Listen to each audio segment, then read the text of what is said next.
Hello everyone. I'm Christine Grace Resma and I'm here to discuss about meningitis. Meningitis, from the Greek word meninx, which means membrane, and acute inflammation of membrane. Yung mga meninges natin, sila yung nagsusupport at nagpoprotect sa central nervous system natin. Sila din yung nag-connect sa brain natin at sa spinal cord natin dun sa spinal canal at sa skull natin. Once na yung mga meninges natin, dito na possible ma-occur yung disease na meningitis na kung saan possible na ma-paralyze at mamatay ang isang tao. Kadalasan, sila ay caused by either bacteria or virus like Haemophilus influenza, Streptococcus pneumonia, at Neisseria meningitis. And for the history, meningitis outbreak was first recorded in Geneva in 1805. Gaspar Virchow 1746 to 1814, and Andre Mathy, 1778 to 1842 in Geneva, and Elisa North in Massachusetts described epidemic meningitis. And in Africa naman, the first outbreak was described in 1840. African epidemics become much more common in 20th century. The first major one was reported in Nigeria and Ghana in 1905 to 1908, and in early reports, large number of people died because of the disease. And also, si Anton Weichselbaum, who first described meningococcal bacteria in 1887. And also, siya rin yung nakapag-link ng first evidence dun sa bacterial infection na nagkakos ng meningitis. Meningococcal disease occurs worldwide, and we have this term na meningitis belt because dito nangyari yung highest incidence of disease sa sub-Saharan Africa.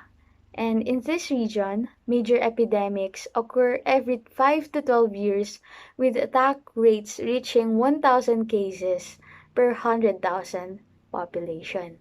And sa other region naman ng mundo, nakaka-experience sila ng lower overall rates of disease and occasional outbreaks.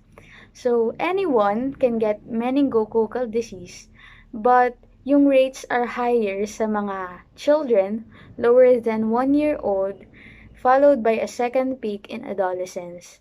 Because obviously naman, yung mga babies, sila pa yung mga mahihina pa yung mga immune system para malabanan yung mga disease na katulad ng meningitis.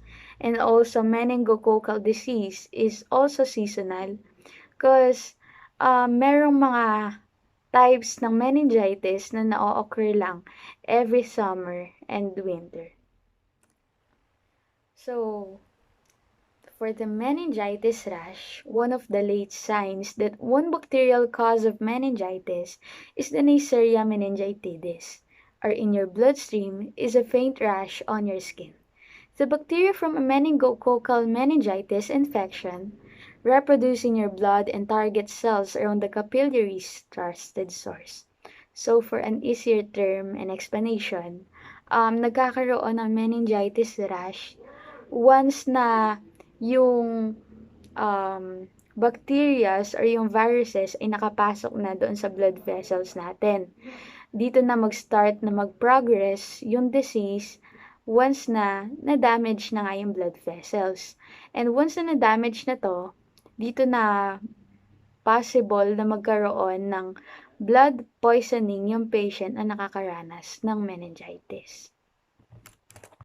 And here is Lizelle Anson Gabriel for the types of meningitis, treatments, signs and symptoms, and prevention of meningitis. There are 5 types of meningitis according to its causes: the viral, the bacterial, the fungal, the parasitic, and the non-infectious meningitis.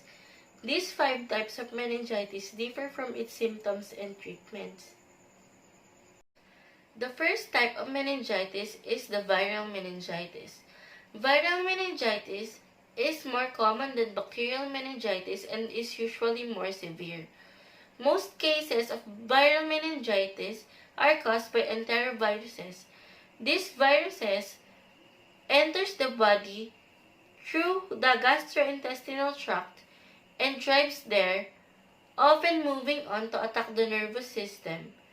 These small viruses are made up of ribonucleic acid and proteins.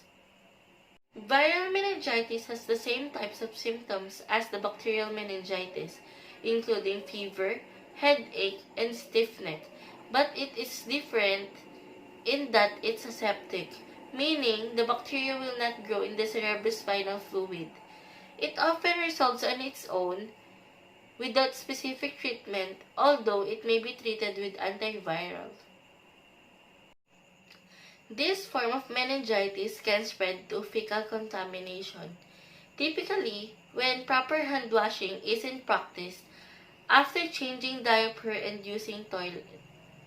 The second type of meningitis is bacterial meningitis.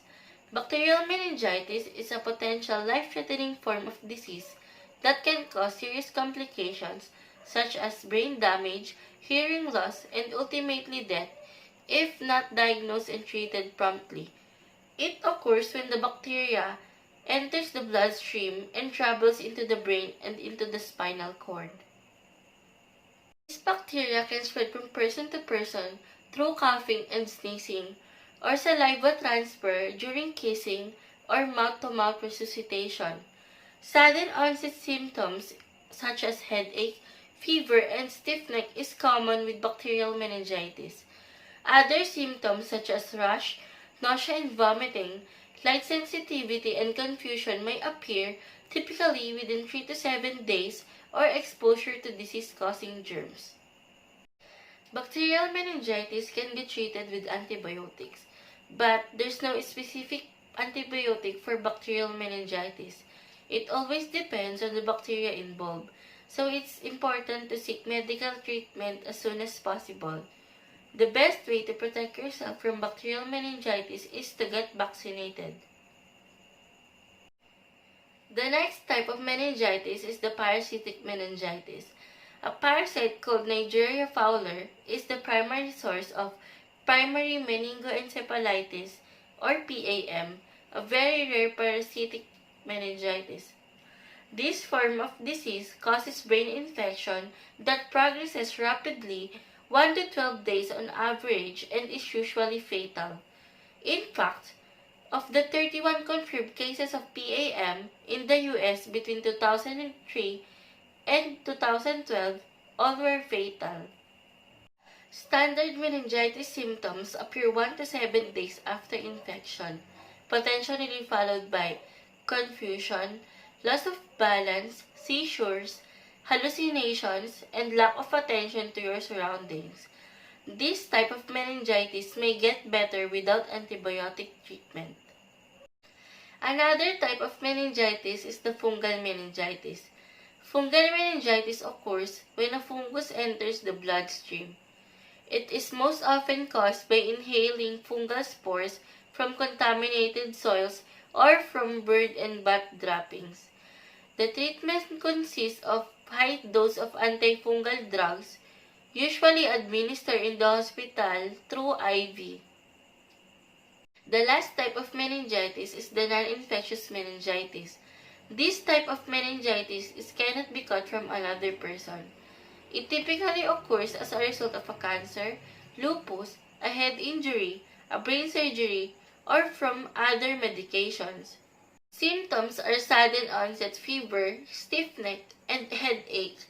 You may also experience nausea and vomiting, light sensitivity, and altered mental state. How to prevent meningitis?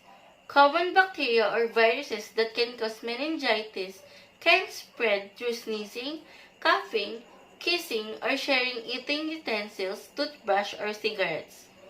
As they say, prevention is better than cure. Here are some steps that you may do to prevent meningitis. Number 1. Wash your hands. Washing hands helps prevent the spread of germs.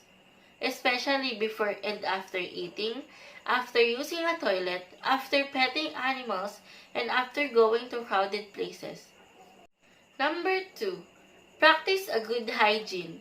Avoid sharing straws, foods, drinks, eating utensils, or any personal care items with anyone because you can get germs on someone else's things. Number 3. Stay healthy. Eat healthy foods and stay hydrated to strengthen your immune system. Also, get enough sleep and rest and exercise regularly.